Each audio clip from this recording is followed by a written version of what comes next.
Hello and welcome to World News on TVP World. My name is Marie Cato. NATO Foreign Ministers are meeting in Brussels to discuss defence budgets across the alliance, but behind the scenes, tensions between the US and its allies are brewing. Our Brussels correspondent Alex Cadier joins us from the NATO headquarters in Brussels. Good afternoon, Alex. What kind of welcome can US Secretary of State Marco Rubio expect today? Well, it's certainly going to be quite a frosty reception for the Secretary of State here in Brussels. It's going to be quite challenging because, and I was speaking to an official who was in the room just in the last few moments, they said there is a black cloud over this meeting because of so-called Liberation Day. Because of the US tariffs coming in, that has put a cloud over this meeting. They have described these discussions with Marco Rubio and those European NATO allies as challenging, but there is also a desire on the side of NATO to be pragmatic and to see what areas of cooperation can still be. We heard Marco Rubio reiterating the US's commitment to NATO and its NATO commitments. One of the big things the United States is going to want to see from European allies is more defense spending. That is something that Secretary General Mark Rutte addressed alongside Marco Rubio just at the start of this meeting. But when you look at the hundreds of billions of euros/dollars now rolling in the last couple of months, this is probably the biggest surge in defense spending we have seen in Canada and Europe since the Cold War, since the Berlin Wall came down. So that is good news, but still we need to do more. That the United States is in NATO. We are as we speak right now, the United States is as active in NATO as it has ever been. And some of this hysteria and hyperbole that I see in the global media and some domestic media in the United States about NATO is unwarranted. President Trump's made clear he supports NATO. We're going to remain in NATO. And so we do want to leave here with an understanding that we are on a pathway, a realistic pathway, to every single one of the members committing and fulfilling a promise to reach up to 5% of spending. That includes the United States will have to increase its percentage.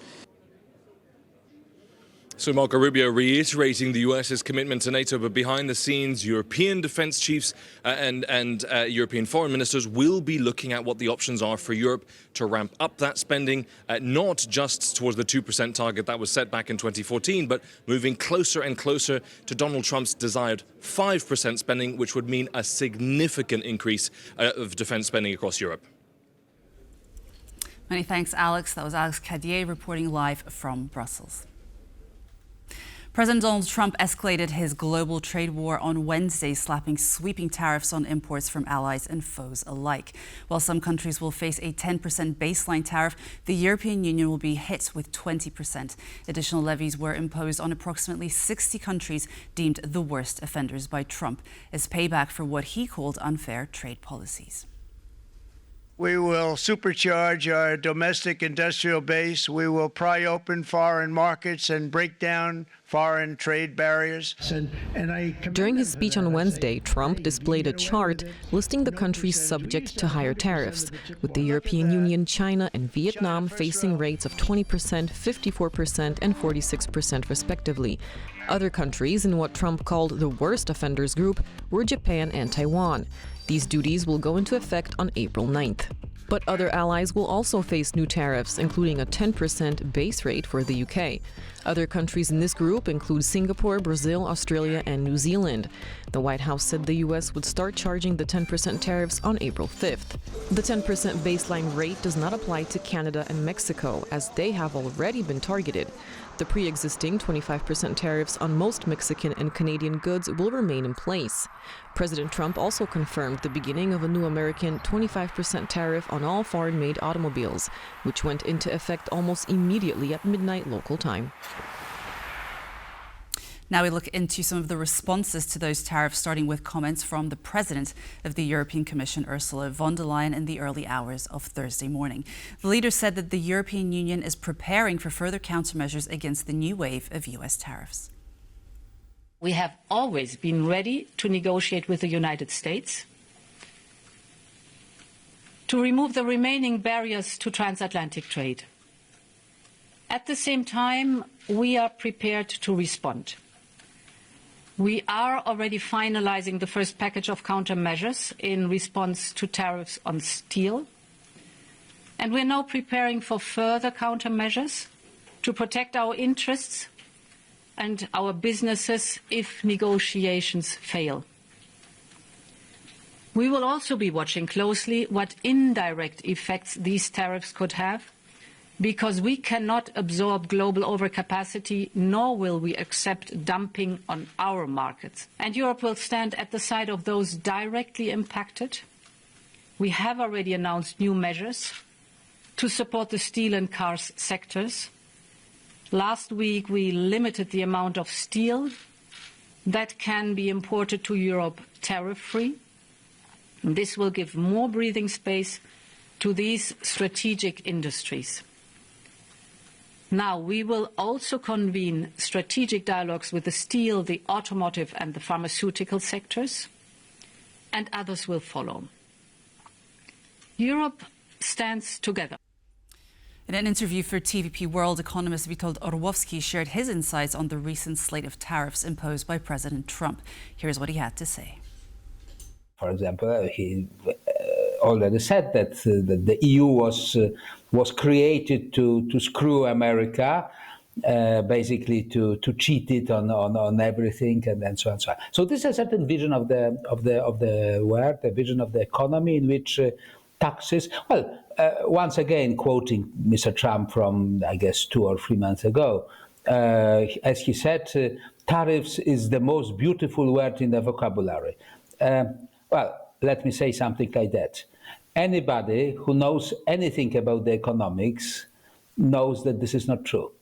That basically, and that's a knowledge that is common in economics has been common for at least 200 years, that if two countries cooperate, if they start to specialize in production, then both benefits. The European Union Central Asia Summit is kicking off Thursday in the city of Samarkand in Uzbekistan. European Commission President Ursula von der Leyen said she expects the meeting to help take the EU Central Asia partnership to the next level. The summit gathers Central Asian and EU leaders, including European Commission President Ursula von der Leyen and European Council President Antonio Costa. The event signals political commitment from both regions towards deepening and strengthening their partnership. The European Council expressed its geopolitical interest in intensifying bilateral engagement between the regions. The summit offers space to hold bilateral meetings and will center around shared priorities such as security, trade and investment. The program also includes an international climate forum to be held on April 4th. The pleasure and the honor to visit cultural heritage sites. And we now turn to the Polish capital, where European ministers of defense have gathered for an informal summit. The ministers meet at the Warsaw Citadel set to focus on future support for Kyiv and the EU's role on securing a lasting peace in Ukraine. The officials are also set to discuss an initiative by Kaja Kallas meant to strengthen the Ukrainian army. The proposal involves sending Kyiv 2 million rounds of large-caliber ammunition worth some €5 billion by the end of the year. The agenda of today's meeting also includes a working lunch on the White Paper for European Defence, which provides the EU with a roadmap for the rearmament of the bloc. We have secured the first part of the budget, which will take the form of a very favorable loans. Commissioner Kubilius will encourage countries to work together to make joint purchases. One thing he made very clear yesterday is that these moves, the creation of a European defense budget, support for the development of our defense industry, security investments, are for NATO, not in opposition to NATO. They are not meant to curtail sovereignty, but to defend it. I want to dispel doubts that have been voiced in political statements by those who have long presented a hostile stance toward the European Union. This is intended to strengthen our independence and sovereignty. Armed forces will remain under the purview of individual states. That is not up for debate.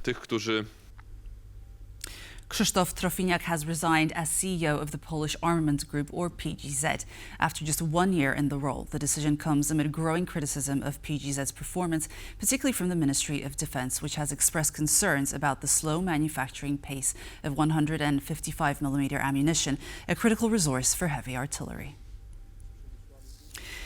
PGZ is currently producing only 50,000 rounds per year, far short of the million rounds needed monthly to meet demand.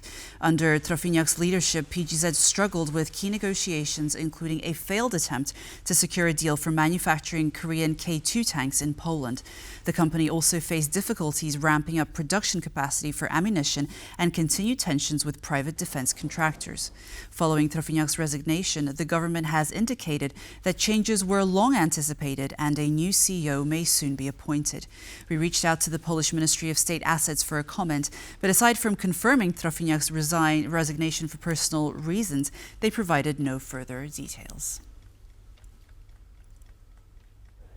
This week's cyber attack on the IT systems of the civic platform, the Polish Prime Minister's party, were carried out by organized groups from Russia and Belarus, according to the Prime Minister of Digital Affairs, Krzysztof Gawkowski.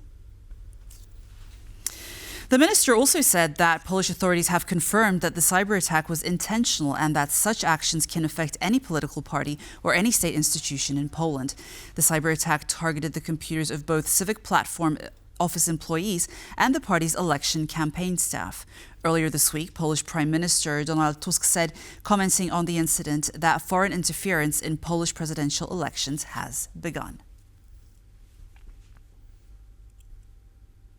A week ago, Lithuania was shaken by news of 4 U.S. soldiers going missing during training exercises. The search and rescue operation took a week, and on March 31st, the recovery vehicle with the bodies of 3 of the soldiers was pulled out of a bog on the training grounds where the exercises took place. The 4th soldier was found drowned the next day. Today, Vilnius held a ceremony to honor and bid farewell to the fallen U.S. soldiers. More on this topic, our Vilnius correspondent Yevgeny Rusakov. We are now situated in the heart of Vilnius, near the Cathedral Square, where the ceremony of honoring and bidding farewell to fallen US soldiers has just taken place. The cortege that carried the remains of the Americans stopped at the Cathedral Square before noon, where it was greeted by the Archbishop of Vilnius, Gintaras Grušas, the President of Lithuania, Gitanas Nausėda, the Commander of the Lithuanian Armed Forces, Raimundas Vaikšnoras, the Minister of National Defense, Dovilė Šakalienė, and other officials and ambassadors. I thank all those who took part in this operation without counting the hours working day and night. Various organizations, our partners from Estonia and Poland. This is probably the best proof of what NATO is, and that if it operates like this, NATO is and will be invincible. The cortege later traveled to Vilnius airport, from where the remains were flown back to the United States. This farewell ceremony was organized by the Ministry of National Defense, the US Embassy in Lithuania, and the organization Strong Together. One has to mention that there was a fundraising campaign for the families of the victims organized. It collected over 150,000 euros. In addition, we received great support from the Polish military that provided an engineer company that assisted with site preparation, and then an Estonian dog team was critical in our ability to ultimately find the last soldier.